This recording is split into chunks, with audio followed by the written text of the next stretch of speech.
सूरह सजदा रुकू नंबर 3। ऐं बेशक मूसा खे किताब ॾिनोसूं, पोइ तूं उन क़ुरान जे मिलण खां शक में न थिज।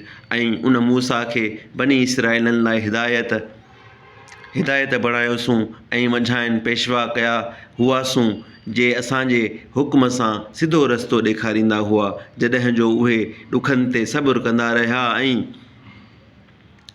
उहे असांजे आयतुनि ते यकीन रखंदा हुआ।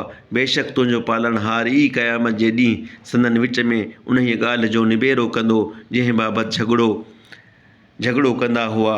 खेनि पधिरो न थियो आहे छा त खाइनि अॻु केतिरा ई जुग नास कयासूं जिन जे घरनि में उहे घुमंदा आहिनि। बेशक हिन ॻाल्हि में वॾियूं निशानियूं आहिनि।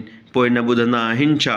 न ॾिठाऊं छा त असीं उबड़ठ ज़मीन ॾांहुं पाणी वहाईंदा आहियूं, पोइ उन सां पोख ॼमाईंदा आहियूं जंहिं मां संदनि ढोर ऐं उहे पाण खाईंदा आहिनि। पोइ न ॾिसंदा आहिनि छा ऐं चवनि था त जेकॾहिं अव्हीं सच आहियो त उहो फ़ैसिलो कॾहिं थींदो। ऐं पैगंबर खेनि चयो त फ़ैसिले जे ॾींहुं काफ़िरनि खे संदनि ईमान आणणु फ़ाइदो न ॾींदो ऐं न की खेनि मोहलत ॾिबी। पोइ खाइनि मुंहुं मोड़ ऐं इंतिज़ारु कढ, बेशक उहे बि इंतिज़ारु कढंदड़ आहिनि।